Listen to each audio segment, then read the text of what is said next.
మీ ఎలాంటి వ్యాపార ప్రకటనలకైనా వెంటనే మా ఛానల్ సంప్రదించండి. ప్రస్తుతం మనతో పాటు ప్రముఖ ఆధ్యాత్మికవేత్త ఐకాన్ ఆస్ట్రాలజర్ గట్టుపల్లి సురేష్ బాబు గారు ఉన్నారు. గురువుగారితో మాట్లాడదాం. నమస్కారం గురువుగారు. జై శ్రీమన్నారాయణ. 2026 కొత్త సంవత్సరం. ముందుగా మనం జనవరి మాసంలో మీనరాశి వారి పరిస్థితి చూద్దాం. ఎటువంటి జాగ్రత్తలు తీసుకోవాలి, ఎలాంటి ఫలితాలు వీళ్ళు ఎక్స్పెక్ట్ చేయొచ్చు అంటారు గురువుగారు? ఖచ్చితంగా ముందుగా మన ప్రేక్షకులందరికీ కూడా నూతన సంవత్సర శుభాకాంక్షలు.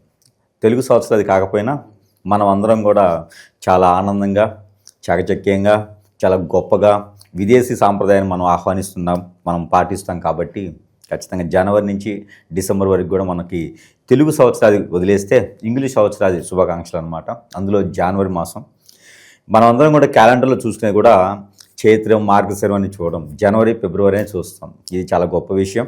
మన సాంప్రదాయానికి చాలా జోహార్లు. అలానే మనకి ద్వాదశ రాశుల్లో ఒకటి మీనరాశి. ఈ మీనరాశికి జనవరి మాసం, ఈ జనవరి మాస శుభాకాంక్షలతో పాటు వారికి గ్రహస్థితి కూడా కొంతమేర బాగుంటుందని చెప్పొచ్చు. ఎందుకంటే స్వస్థానంలో ఉన్నటువంటి శని భగవానుడు ఏలనాటి శనితో మొదలైనటువంటి మీనరాశి మొదటిగా. ఇకపోతే జనవరి 10వ తారీఖున శని భగవానుడు నక్షత్ర మార్పు చెందుతున్నాడు. ఒకటి, ఇది 3 మాసాల వరకు ఉంటాడు. ఆ రాశిలోనే ఉంటూ నక్షత్రానికి మార్పు చెందుతూ ఉంటాడు జనవరి 10వ తారీఖు. ఒకటి. రెండోది, దీనితో పాటు ఈ యొక్క బుధుడు, రవి, కుజుడు, ఈ 4 గ్రహాలు శుక్రుడితో కలిపి 4 గ్రహాలు కూడా ఇక్కడ 15వ తారీఖు వరకు కొనసాగుతూ ఉంటాయి ధనుసు రాశిలో. 15 తర్వాత రవి భగవానుడు, బుధుడు వీరంతా కూడా 2 రోజుల గ్యాప్తోనే మకర రాశికి వస్తారు. అప్పుడే మనకి మకర సంక్రమణ చేసిన తర్వాత మకర సంక్రాంతి అని జరుపుకునేటువంటి పుణ్యకాలం కూడా ఉంటుంది. ఇది జనవరి మాసంలో చేసేటువంటి ప్రత్యేకత. ఇక విరు రాష్ట్రాలే కాకుండా కొంతమందికి దసరా అప్పుడు పితృదోషాలకి చేస్తారు. మరొక అధ్యాయంలో జనవరి మాసంలో వచ్చేటువంటి సంక్రాంతి పర్వదినాలకు కూడా పితృదోషాలకి చేసేటువంటి కార్యాచరణ ఉంటుంది. ఇది గొప్ప విషయము. పితృలు చేసేటువంటి కార్యకలాపాలన్నీ కూడా కొంతమేర తొలుగుతాయి అన్నమాట. అదిష్టం అంటే ఇంట్లో విఘ్నాలు దొరకడం కానీ, పెళ్ళిళ్ళు అవ్వకపోవడం కానీ, జీవితంలో ఎదగడానికి ఆటంకాలు ఉండడం కానీ, ఇవన్నీ కూడా పితృదోషాల కింద తీసుకుంటాం. వాటన్నిటిని అధిగమించడానికి చేసేటువంటి కార్యాచరణ కూడా ఈ జనవరి మాసంలో రావటం. మరొక గొప్ప విషయం ఏంటంటే కనుక, ఒక మీనరాశి వారికి కాకుండా కొన్ని రాశుల వారికి గొప్ప విషయాలు ఏంటంటే, ఇక్కడ మకర రాశిలోకి ఏకధాటిగా 4 గ్రహాలు రావటం, అట్లానే 2వ రాశి కుంభరాశిలోకి కుజుడు ఉండటము, ఇవన్నీ కూడా సానుకూల వాతావరణం అనమాట.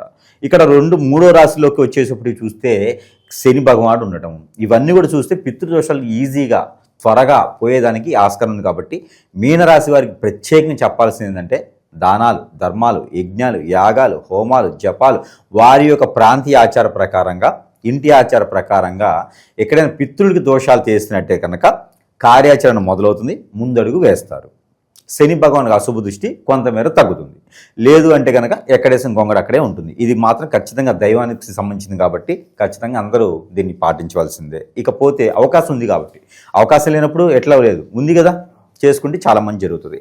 ఇకపోతే ముందుగా మనకి ఆర్థిక సమస్యలు, మీనరాశి వారికి ఆర్థిక సమస్యలు ఏదైతే మనం చెప్పినామో ఈ 15వ తారీఖు లోపు గనక లేదా తర్వాత కనుక వారు చేసేటువంటి యజ్ఞయాగాలకి పితృదోషాలకు సంబంధించి చేస్తే కనుక వెంటనే వారికి అవకాశాలు లభ్యపడుతూ ఉంటాయి. లేదు ఆల్రెడీ చేసి ఉన్న వారైతే కనుక వారికి అవకాశాలు అయితే కొంతమేర బాగానే ఉంటాయి అని చెప్పవచ్చు. ఇక కాంట్రాక్ట్ రంగాలు కావచ్చు, ఏదైనా కన్స్ట్రక్షన్ ఫీల్డ్, రియల్ ఎస్టేటు ఇలా చేసేటువంటి మీనరాశి వారు ఎవరైనా ఉంటే వారికి బాగా కలిసి వస్తుందని చెప్పొచ్చు. ఇక ఆర్కిటెక్చర్స్ కానివ్వండి, ఏదైనా డిజైన్స్ గీసేటి వాళ్ళు మనకి బొమ్మలు వేస్తారు కదా, ఆర్టిస్ట్స్, వీళ్ళకి కూడా మంచి అవకాశాలు లభ్యపడతాయని చెప్పొచ్చు. ఇక సినీ రంగంలో ఉన్నటువంటి వారు ఎవరైనా ఉంటే వారికి కూడా మంచి అవకాశాలు కొత్త సంవత్సరంలోనే మంచి అవకాశాలు తలుపు తడతాయని మాత్రం ఖచ్చితంగా చెప్పొచ్చు వీరికి. ఇకపోతే పూర్వీకులతో ఏదైనా గొడవలు ఉండేసి, ఇంట్లో పెద్దవారితో గొడవ ఉండేసి విడిపోయేసి, ఈ యొక్క పెద్దలు పిల్లలు ఎడబాటు భారంతో ఉండి అర్థం చేసుకునే తత్వంతో ఉండేసి వాళ్ళు వారు ఎవరైనా ఉంటే వారు కూడా సానుకూల వాతావరణం లభ్యపడుతుంది అని చెప్పొచ్చు.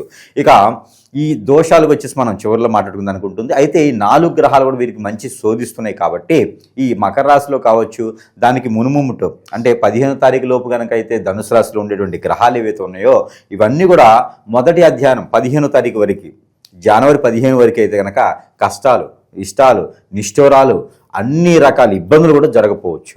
ఎందుకంటే మోసపోవచ్చు. ఎవరో వచ్చి ఏదో చెప్పేసి డబ్బులు తీసుకెళ్ళి మోసం చేసే తత్వం కూడా కనపడుతుంది మీనరాశి వారికి. కాబట్టి వారు ఉండేటువంటి సెన్సిటివ్ తత్వం ఏదైతే ఉందో, అందరిని నమ్మే అటువంటి అవకాశం ఏదైతే ఉందో దాని ద్వారా లాస్ అయ్యి నష్టపోయేటువంటి పరిస్థితి ఏర్పడుతుంది. కాబట్టి అలాంటి విషయాలు జోలు వెళ్ళకూడదు, ఎవరిని నమ్మకూడదు. ఒకటి, జనవరి 15 తర్వాత అయితే కొంతమేర ఆర్థిక సమస్యలు, ఆరోగ్య సమస్యలు అన్నీ కూడా కొంతగా తీరుతూ ఉంటాయి. ఇకపోతే మేజర్గా వీరికి విదేశీయానం, విదేశీ ప్రయాణం చేయాలనుకున్న వారు ఎవరైతే ఉంటారో జనవరి 22 తర్వాత ప్రయత్నం చేస్తే ఖచ్చితంగా విదేశీ ప్రయత్నం అయితే వీరికి లభ్యపడుతోంది, బాగుంటుందని చెప్పొచ్చు. మొదటి అధ్యాయంలో 15 లోపు కనుక ప్రయత్నం చేస్తే లాస్ అవుతారు, మోసపోతారు. 17 తర్వాత అయితే ఇంకా మంచిది వీరికి. విదేశీయాలకి వెళ్ళి ఐఎస్టీ కాల్ చేసేటువంటి యోచన ఉంటుంది. గల్ఫ్ కంట్రీస్ ప్రయత్నం చేస్తే ఇంకా మంచిది. వీరు గల్ఫ్ కంట్రీస్ వెళ్ళేదానికి ఆలోచన ఉంటుంది. అక్కడ ఉండేటువంటి జాబులు కూడా వీరికి వచ్చేదానికైతే కనపడుతున్నాయి కాబట్టి ఆ మేర ప్రయత్నం అయితే వీరు చేయవచ్చు. ఇకపోతే వీరికి ఆరోగ్య సమస్య అయితే ఉంటుంది. స్టమక్ రిలేటెడ్గా, బ్లడ్కి రిలేటెడ్గా, ఓవరీస్, యూట్రస్, థైరాయిడ్ ఇలాంటి సమస్యలు కొంచెం ఎక్కువగా ఉండేటువంటి యోచన అయితే కనపడుతూ ఉంది. మరొకటి అన్నిటికన్నా ముఖ్యమైనటువంటి విషయం ఏంటంటే ఈ మాసంలో వీరు మోఢ్యం కూడా ఉంది. ఈ మోఢ్యం ఉంది కాబట్టి ఈ మాసంలో వీరు ఏదైనా కొత్తగా ఏదైనా వస్తువులు కొనాలని కానీ, కార్యాచరణ ఏదైనా శుభకార్యాలు నిర్వర్తించాలని ఒక ఆలోచన కానీ, నిర్వర్తించడం కానీ చేయకూడదు. ఇంకోటి ఏంటంటే వీరికి స్థలాలు, ఇళ్ళు విక్రయాలు చేసుకోవచ్చు కానీ కొత్తవి కొనడానికి అయితే అంతగా కలిసి రాదు. ఇక వీరితో ఇవన్నీ కూడా చూసినట్టయితే కనుక శత్రు భయం కూడా కొంచెం గొప్పగానే కనిపిస్తుంది. ఎందుకంటే వీరు ఎవరి జ్వరాన్ని పెట్టుకోరు, ఎవరితోనూ ఇబ్బంది పడరు.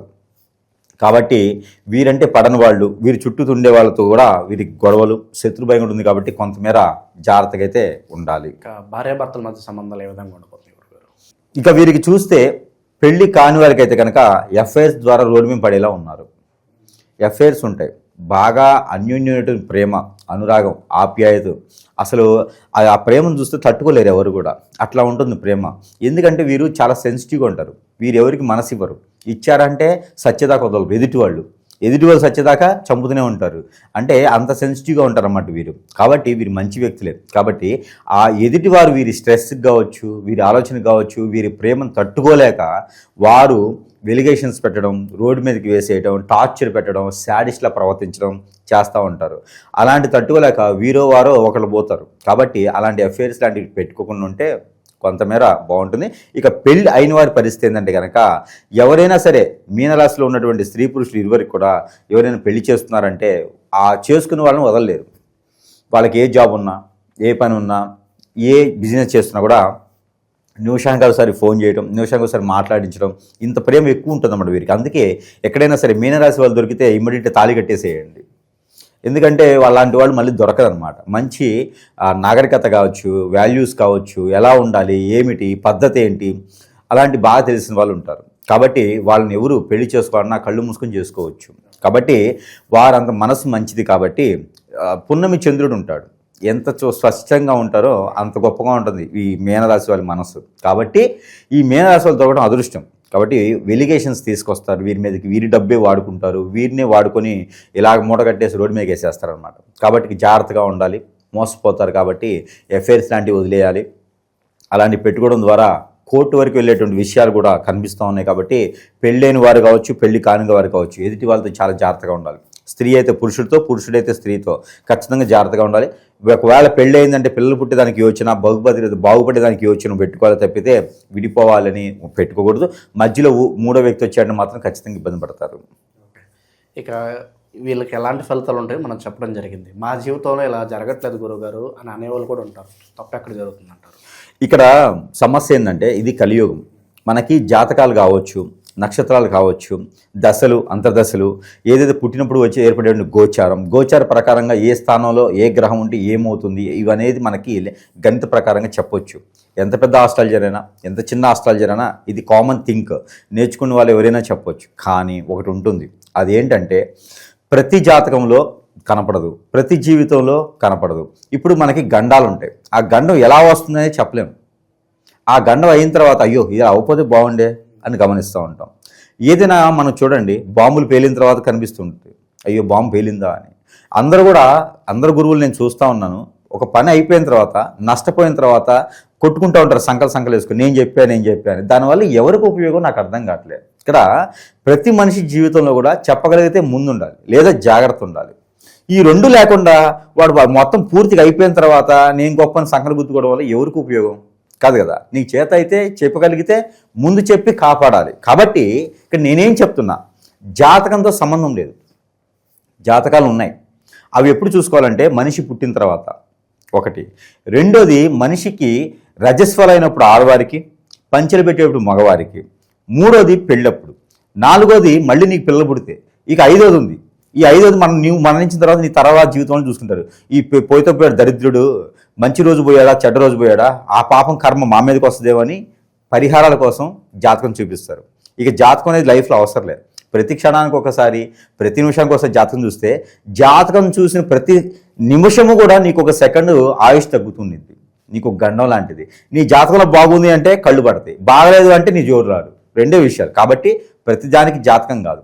మనకి జీవితం ఎదగట్లేదు అంటే మన వెంట ఉండేవారు, మన పక్కన ఉండేవారు, మనతో ఉండేవారు మన శత్రువులు. మన గురించి వేరే ఎదుటివాడికి అవసరం లేదు. అనిల్ అమ్మనికో ముఖేష్ అమ్మనికో అవసరం లేదు కదా. మన చుట్టూ ఉండేవారే మన గొయ్యి తీస్తూ ఉంటారు. కాబట్టి ప్రతి ఒక్కరు గమనించుకోవాల్సింది ఏంటంటే జాతకం ఒక పక్కన ఉండాలి, కానీ ప్రతిదానికి జాతకమే కాదు. ఇప్పుడు మనకేదన్నా హిప్నాటిజం, బ్లాక్ మ్యాజిక్, వశీకరణం, చాతబడి, భాగముఖి, భానుమతి, యక్షిణి ఇలాంటి చాలా ఉన్నాయి. స్పిరిట్ ఎన్నో మతస్థులు చేస్తూ ఉన్నారు. కులంతో సంబంధం లేదు, మతాలతో సంబంధం లేదు, దేవుడితో సంబంధం లేదు. ఇవన్నీ కూడా తంత్రం. ఒక్కొక్కరు నచ్చినటువంటి విద్య ప్రకారంగా వాళ్ళు చేస్తూ ఉంటారు. ఇది ఏమిటంటే ఎదుటి వాళ్ళ నాశనానికి, వినాశనానికి, ఎదుటి వాళ్ళ భార్య మీద భర్త మీద కన్నేయటంతో, వీరు బాగుపడుతుంటే ఓచిన తత్వంతో చేస్తారు. దానివల్ల మనకి చాలా రకాల సిమ్టమ్స్ వస్తాయి. జాతకంలో నేను ఎమ్మెల్యేనో ఎంపీనో అవ్వాలని ఉంటుంది, కానీ అక్కడ అడుంట్లో అంటు తోముకుంటూనో, హోటల్లో కప్పులు అందుకుంటూనో, రిక్షా దొక్కుంటూనో, ఈరోజు రిక్షాలు లేవు, ఇక వేరే ఉంటాయి కదా ఎలక్ట్రికల్ వెహికల్స్ నడుపుకుంటూనో, వాళ్ళ కింద పని చేస్తూనో, ₹2 కూలీలు బతుకుతూ ఉంటాం. ఏట్రా బాబు నీ జాతకం చూస్తేనేమో నువ్వేదో పెద్ద నాయకుడు లక్షణాలు ఉన్నాయి, మరి నువ్వేమో ఇట్లా అంటే నీకు తెలియకుండా నీకేదో చేపిస్తున్నారని. జాతకంలో ఎప్పుడు కూడా ఒకటి గుర్తుపెట్టుకోవాలి, గ్రహాల మనిషిని చంపవు, గ్రహాల మనిషిని హింసించవు, కాతే ఒడిదుడుకులను చేస్తాయి. అది పరిహారాలు చేసుకుంటే పోతాయి. కానీ మనిషి చేసే గ్రహం ఒకటి ఉంది, మనిషి గ్రహం. ఈ మనిషి గ్రహము చేయించేటువంటి క్రియల వల్ల భార్యాభర్తల మధ్యన ఎడబాటు, ఏ పని చేయలేం, పిల్లలు పుట్టినా ఒక దేటిగా ఉండరు, చిట్టుకోలు కుట్టుకోలు అవుతూ ఉంటారు. మన మీద చాలా రకాల క్రియలు చేపిస్తారు. మనం మనుషులం, ఎలాంటి చెడు క్రియ కూడా మనం తట్టుకోలేం. 6 అడుగులు హైట్ ఉంటారు, మంచి పర్సనాలిటీ ఉంటుంది, ఒక ఎమ్మెల్యేకి బాన్సర్లా పనికొస్తాడు. ఆ మనిషికి ఒక చిన్న ముళ్ళు కానీ గుండుసు కానీ కాల్లో దిగబడిద్ది, ఏమవుతుందండి? ఖచ్చితంగా ఇబ్బంది ఉంటుంది కదా. అమ్మా అని అరుస్తారు కదా. అంత పెద్ద మనిషికి సూది ఏమవుతుంది? కాబట్టి ప్రతి మనిషి జీవితంలో కూడా గుండు సూది కన్నా ప్రమాదకరమైంది ఇలాంటి క్రియలు. చేసిన వాళ్ళు చెప్పరు. మనకేదైనా సిమ్టమ్ అనిపిస్తే ఖచ్చితంగా సమీప దూరంలో ఉన్న గురువు గారిని సంప్రదించాల్సిందే, లేదా నాలాంటి వాళ్ళని సంప్రదిస్తే. మోసం చేసే గురువులు చాలామంది అయిపోయినారు ఈ రోజున. ముందు వారి అవకాశం కోసం మన అవసరం గురువుల అవకాశం అవుతుంది, అది కూడా మనం గమనించుకోవాలి. ఇక ఇవన్నీ కూడా గమనించుకున్నట్టయితే జాతకాలు ఏముంది, ఎటుగా ఉన్నట్టు మార్చుకోవచ్చు. జాతకాల సమస్య కాదు. కాబట్టి ఈ రోజుల్లో సిస్టంలో నొక్కుంటే ఏ టెక్నాలజీ కూడా జాతకం చెప్తూ ఉన్నారు. కాదే జాతకాలు ఇంపార్టెంట్ కాదు, మనిషి బ్రతకడం, జీవితం, వారు వెళ్ళాల్సిన సమయంలో వెళ్ళటం. నాకు 60 సంవత్సరాలు వచ్చిన తర్వాత పరిగెత్తమంటే నేను వెళ్ళలేను. 30 సంవత్సరాలు పరిగెత్తగలుగుతాం. ఆ 30 సంవత్సరాలు నిలబడగాలి. ఆ నిలబడగలగాలంటే మనలో ఏం సిమ్టమ్స్ ఉన్నాయి గమనించుకోవాలి. ఇవన్నీ కూడా చూసుకోవాలి. చాలామంది ఆడపిల్లలు బలవుతూ ఉన్నారు, చాలామంది మగపిల్లలు జీవితాలు పోగొట్టుకుంటూ ఉన్నారు. దయచేసి అలాంటి వాటి జోలు వెళ్ళకండి, చెడు వ్యసనాల జోలు వెళ్ళకండి. ఎవరు కూడా అలాంటి చేయించే ప్రయత్నాలు చేయకండి. ఎందుకంటే గురువులు ఎక్కడ మంచివారు లేరు ప్రజెంట్గా. కాబట్టి ఇబ్బంది పడతారు ప్రేక్షకులు. కాబట్టి ఇంకోటి ఏంటంటే మనం కొంతమందికి ఏం చేస్తున్నామంటే వాళ్ళు మన దాకా రాలేకపోవచ్చు. కాకపోతే డబ్బులు గురువుల దగ్గరికి వస్తే ₹1,00,000 గుంజేస్తున్నారు, పని అవుతుందో లేదో తెలియట్లేదు. కాబట్టి మనం ఏం చేస్తున్నామంటే మంత్రోచ్చారణ చేసి కొన్ని రకాల వస్తువులు, నా దగ్గర ఒక 70-80 వస్తువులు, ఇంటికి మనిషి జీవితంలో ఎదగడానికి చాలా రకాల వస్తువులు కూడా మనం చేయించి మంత్రం చేసి ఇవ్వడం జరుగుతూ ఉంది. దాంట్లో ముఖ్యంగా ఈ యొక్క మీనరాశి వారికి జీవితంలో ఎదగడానికి చాలా ముఖ్యం. వారి యొక్క అవసరాన్ని బట్టి వస్తువు ఇవ్వడం జరుగుతూ ఉంది. సరసమైనటువంటి ధరల్లోనే వారి చెంతకే చేర్చేటువంటి సదవకాశాలు కూడా మన దగ్గర లభ్యపడుతూ ఉన్నాయి. దాంట్లో ముఖ్యంగా ఈ యొక్క మీనరాశి వారికి ఇది అంగుటి ఉంగరం. ఈ ఉంగరం వెనక ఈ ఉంగరం వెనక యంత్రాలు ఉంటాయి. జీవితంలో ఎదగడానికి, ఎవరు మన జోలు రాకుండా ఉండడానికి, ఏది కూడా మన జోలు రాకుండా ఉండడానికి, ఎదగడానికి, మన లైఫ్లో ఏం తెలుసుకోవడానికి అనేది ప్రతిదీ వారి యొక్క అవసరాన్ని బట్టి మనం ఉంగరం ఇస్తాం. ఈ యొక్క ఉంగరం కూడా ప్రతిదీ వెండితో చేయించిందే ఉంటుంది. ఇవన్నీ హగ్గిక్ స్టోన్స్ అంటారు. ఈ వెండితో చేయించినటువంటి ఉంగరం ఇది మనకి ఆన్లైన్లో కనిపించి 12 ఉంగరాలు పెట్టుకొని నెత్తిన కిరీటం పెట్టుకొని నా దగ్గర స్టోన్ కొంటే జీవితంలో ఎదగలేరు అంట చూసారా, అట్లాంటివి కాదండి. ఇవి ఎదిగేదానికి సరసమైన ధరలోనే లభ్యపడతాయి మన ప్రేక్షకులకి. అలాంటి స్టోన్స్ అలాంటి ఉంగరాలు మన దగ్గర ఉండవు. అసలు మనకు సంబంధం లేని విషయాలు. ఇది ఉంగరం అయితే కనుక యంత్రాలు వేసి, దీని లోపల యంత్రాలు ఉంటాయి ఎదగడానికి మనిషి ఆ యంత్రాలు వేసి ఇచ్చేదానికి ఉంటుంది. దాని తర్వాత దేవుని ఆధీనంలో ఉండాలి, ధ్యానంలో ఉండాలనుకున్న వారు ఇది ఒక తులసి మాల. ఈ మాల కూడా మంత్రం చేసే ఉంటుంది. ఎక్కడైనా లభ్యపడతాయి, కానీ మనం ఇచ్చేదానికి మంత్రం చేసిస్తాం కాబట్టి పాజిటివ్ ఉంటుంది. దాంతోపాటు ఎవరికైనా భార్య భర్త దూరం అయినారు, ఇబ్బంది పడుతున్నారంటే హిప్నాటిజం బ్లాక్ మ్యాజిక్ ఏమైనా అయింది అంటే కనుక వారికి తెలియకుండా కూడా తీసేసే విధానం. సోప్స్లో కూడా మంత్రం ఉంటుంది. ఇది బాత్ సోప్. ఈ సోప్లో కూడా మంత్రం ఉంటుంది. ఎవరికైనా కావాలంటే కూడా వారు మన స్క్రీన్ మీద కనిపించే నెంబర్స్ని కాంటాక్ట్ అయితే కనుక మనకి ఇది అందజేయడం జరుగుతుంది. దీంతోపాటు షాంపూస్ కూడా ఉంటాయి మన దగ్గర. ఈ షాంపూస్ కూడా లభ్యపడతాయి. ఇంకా వీటితో పాటు ఇంటికి కూడా ఏమైనా కావాలి అంటే కూడా ఇంట్లో ఏదైనా చేతబడులు అయినాయా, హిప్నటిజం అయిందా చూసుకొని వారి అవసరానుసారంగా ఆ వస్తువుని మనము లభ్యపడుతుంది కాబట్టి మంత్రం చేసిస్తాం. అన్ని రకాల పాజిటివిటీ చేస్తాం కాబట్టి ఎవరు కూడా భయపడాల్సిన అవసరం లేదు, ఎవరికి కూడా డబ్బులు వేయాల్సిన అవసరం లేదు. ఊరికనే ఆన్లైన్లో ఇది చేస్తా అని చెప్పేసి అని డబ్బులు. ఈ మధ్యన చాలామంది కేసులు అండి నా దగ్గర దాదాపు 12,000 కేసులు ఉన్నాయి. ఇవన్నీ కూడా ఏంటంటే ఒక గురువు అండి ₹1,00,000 తీసుకున్నాడు, నాకు పని అవ్వలేదు. ఒక గురువు ₹1,50,000 తీసుకున్నాడు, నాకు పని అవ్వలేదు. ఇవన్నీ కూడా బోగర్స్, పని చెయ్యరు ఎవరును. ఉన్నారు గురువులు, మంచి గురువులు ఉన్నారు, వారిని ఎంచుకోండి. ఎవరికో కనిపించారు, ఎక్కడో కనిపించారంటే అవ్వదు. నాది ఈ రోజున మదనపల్లి, తాండూరు, అలానే మంచిర్యాల, వైజాగ్, హైదరాబాద్ ఇలాంటి బ్రాంచీలు పెట్టి కూడా వెళ్తున్నారంటే నమ్మకంగా చేయబట్టి వెళ్తున్నాం ఈ రోజు. మనం అందరూ కూడా గమనించుకోవాల్సిన విషయం. అలానే ప్రతి జాతకంలో కూడా దేవుని పాత్ర చాలా ముఖ్యమైనటువంటి పాత్ర కాబట్టి ఆ దేవుని యొక్క ధ్యానం కూడా చాలా ముఖ్యం మనిషికి. ఇక ఇలాంటి సమస్యలు ఉంటే గురువు దగ్గర ఖచ్చితంగా వెళ్ళాలి. గురువు దేవుడు కాదు, గుర్తుపెట్టుకోండి. ఏ గురువుకి కాలికి నమస్కారం చేయొద్దు. గురువు దేవుడు కాదు, దేవుని దగ్గర తీసుకెళ్లే వ్యక్తి కాదు. మీ సమస్యకి పరిష్కార మార్గం మాత్రమే చూపించగలుగుతాడు. కాబట్టి దేవుడిగా కొలవకండి ఏ గురువుని కూడా. దయచేసి దేవుని చేయకండి గురువుని. ఒకటి. రెండోది, దేవుని ధ్యానం ఉండాలి. ప్రతినిత్యము దేవుని ధ్యానం చేసుకుంటే మనకి మైండ్ మనసు ప్రశాంతంగా ఉంటుంది. దీనితో పాటు దేవుని ధ్యానంతో పాటు ఆవులకి కూడా పోషణ చేస్తే చాలా మంచి జరుగుతుంది. ఎక్కడైనా సరే గోశాలలు ఉంటే కనుక గరిక బెల్లము, అలానే గోధుమ పిండి బెల్లము, గోధుమ రొట్టెలు బెల్లము ఇవి కలిపి కనుక ఆవుకి తినిపించగలిగితే వారికి ఎన్నడూ లేనటువంటి సిరి సంపదలు కూడా వెదజల్లుతాయి. ఇక మనకి దేవుని ఆరోగ్యంలో అంటే కనుక ఏదైనా ఒక బుధవారం లేదా గురువారం, శుక్రవారం ఈ 3 వారాలు ఒక వారం అయితే కనుక వీరు దేవునికి నైవేద్యం కింద దద్దోజనం పెట్టినట్టయితే కనుక అన్ని రకాల ఇబ్బందులు కూడా తొలగిపోతాయి. అమ్మవారికి కూడా నైవేద్యం పెట్టుకోవచ్చు. ఈ నైవేద్యం అనేది మనకి ఏది దద్దోజనం అనేది శుక్రవారం పెడితే చాలా మంచిది విష్ణుమూర్తికి. అమ్మవారికి అయితే ఆదివారం పెట్టుకుంటే చాలా మంచిది. ఈ దద్దోజనం పెట్టడం వల్ల మనలోని క్రామక్రోధాలే కాకుండా నవగ్రహాల యొక్క అశుభ దృష్టి కూడా తొలగిపోతుంది. ఇక మీనరాశి వారు జయం జయహో జయం జయహో అనే ఒక మంత్రాన్ని 11 సార్లు జపం చేసినట్టయితే కనుక కూర్చొని పీటేసుకుని కూర్చోవాలి, లేదా చాపేసుకుని కూర్చోవాలి. నేల మీద బండల మీద కూర్చోకూడదు.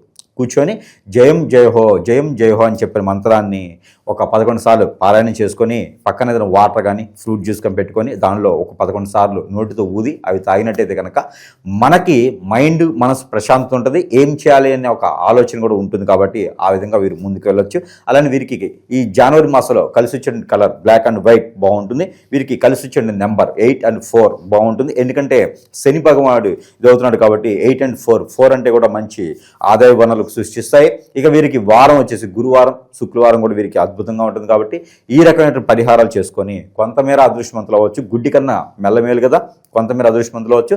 ఇంకా సమస్యలు బాధిస్తున్నాయి, ఏదిస్తున్నాయి, పిల్లలు దూరం అవుతున్నారు, భార్యాభర్తలు దూరం అవుతున్నారు, ఇంకేం అర్థం కావట్లేదు, ఎక్కడేసిన గొంగడు అక్కడే ఉందంటే కనుక ఖచ్చితంగా సంప్రదించవచ్చు. ఓవరాల్గా మీనరాశి వారి పరిస్థితి ఈ జనవరి మాసం ఏ విధంగా ఉంటుందో చాలా బాగా వివరించారు. ధన్యవాదాలు.